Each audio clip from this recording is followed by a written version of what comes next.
పిల్లలు, ఈరోజు మనం లైఫ్‌కి బాగా ఉపయోగపడే ఒక మంచి వేమన పద్యం విందాం. సరేనా? ఏమి గొంచు వచ్చె నేమి తా గొనిపోవు బుట్టువేల నరుడు గిట్టువేల ధనములెచటికేగు దానెచ్చటికి నేగు విశ్వదాభిరామ వినురవేమ. దీని అర్థం మనం ఇప్పుడు తెలుసుకుందాం. ఏమి గొంచు వచ్చె నేమి తా గొనిపోవు బుట్టువేల నరుడు గిట్టువేల. నరుడు అంటే మనిషి కదా! బుట్టువేల అంటే పుట్టువేల. అలాగే గిట్టువేల. గిట్టువేల అంటే చనిపోయేటప్పుడు. సో, మనిషి పుట్టేటప్పుడు ఏమీ తీసుకురాలేదు. ఏమి గొంచి వచ్చే అంటే ఏమి తీసుకొచ్చాడు. ఏమీ తీసుకొని రాలేదు. అలాగే గిట్టువేల అంటే చనిపోయినప్పుడు కూడా ఏమీ తీసుకెళ్ళలేడు. అంతే కదా!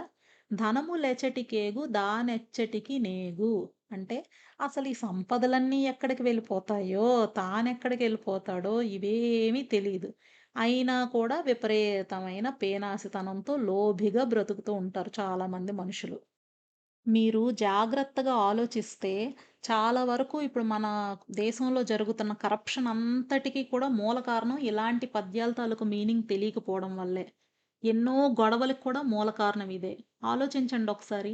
మనం పుట్టేటప్పుడు ఎలా వచ్చాం? ఒంటి మీద బట్టలు కూడా లేకుండా అమ్మ కడుపులోంచి వచ్చాం. అమ్మాయి అయినా, అబ్బాయి అయినా కదా!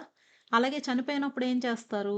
ఒంటి మీద బట్టలు కూడా తీసేసి శ్మశానంలో మనకి దహన సంస్కారాలు చేస్తారు. సో, పుట్టినప్పుడు గాని, వెళ్ళిపోయేటప్పుడు గాని ఒంటి మీద నూలు పోగు కూడా ఉండదు. జస్ట్ ఎలా అయితే వచ్చామో కాకపోతే పుట్టినప్పుడు అప్పుడే పుట్టిన బిడ్డ పసికందు. చనిపోయేటప్పుడు ఒక 60 ఏళ్ళో, 70 ఏళ్ళో ముసలి వయసు. అంతే కదా! ఇంతకన్నా ఏమీ ఉండదు. జీవితాంతం ఒక మనిషి ఫర్ ఎగ్జాంపుల్ ఒక ఐఏఎస్ ఆఫీసర్ అనుకుందాం. లేదా గవర్నమెంట్‌లో ఏదో పెద్ద ఆఫీసరు. బాగా లంచాలొస్తాయి. ఎంతో మందిని పీడించి బాగా సంపాదించాడు. సో, వీడు ఇంత బాగా సంపాదించడం వల్ల ఏం జరిగింది? వాడి పిల్లలకి ఫ్రీగా వచ్చిన డబ్బులు కదా! పెద్ద వాల్యూ తెలీదు.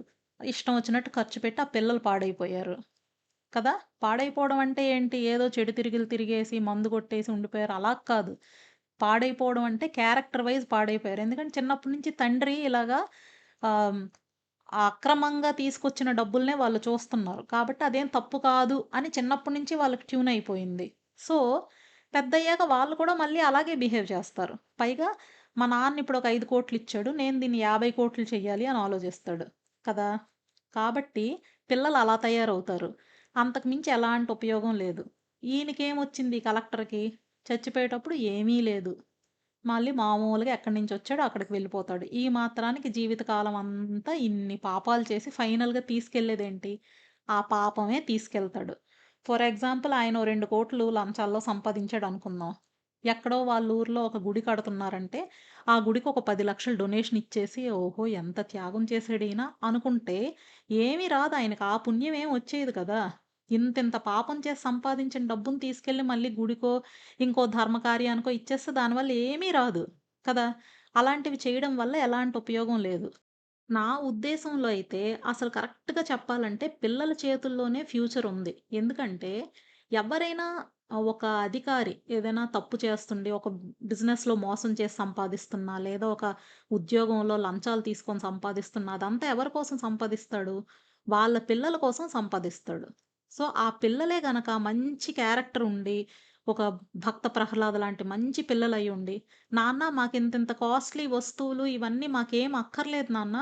నువ్వు చాలా నిజాయితీగా ఉంటే మాకు ఆ కాన్ఫిడెన్స్ చాలా బావుంటది నాన్న. మాకు చాలా ధైర్యంగా ఉంటది. We look up to you. నువ్వొక రోల్ మోడల్‌లాగా నాకు కనిపిస్తావు. ప్లీజ్ నాన్న అని కొడుకు గాని, కూతురు గాని పేరెంట్స్‌కి చెప్పగలిగితే, ఆ పేరెంట్స్ ఎప్పుడైనా కరప్షన్‌లోకి దిగుతారా మీరు ఆలోచించండి.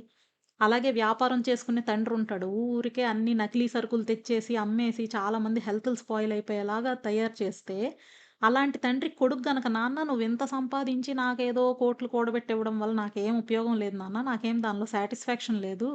నువ్వు నిజాయితీగా ఉండు నాన్న.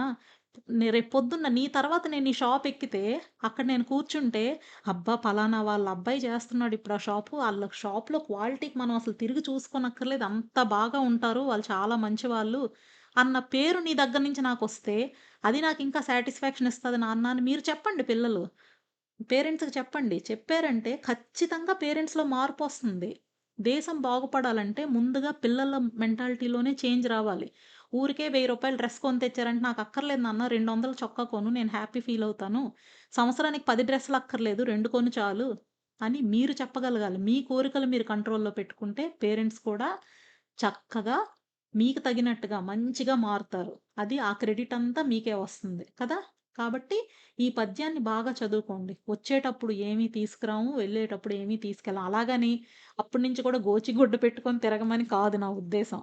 మనందరికీ అంత తత్వచింతన అవన్నీ ఏమి ఉండవు గానీ, నిజాయితీగా సంపాదించి, నిజాయితీగా ఉంటే చాలా సాటిస్ఫైడ్‌గా ఉంటది లైఫ్. అది మీరు తెలుసుకోండి. మీ చుట్టూ ఉన్న వాళ్ళకి కూడా తెలియజెప్పండి. ఓకేనా? బాయ్ పిల్లలు.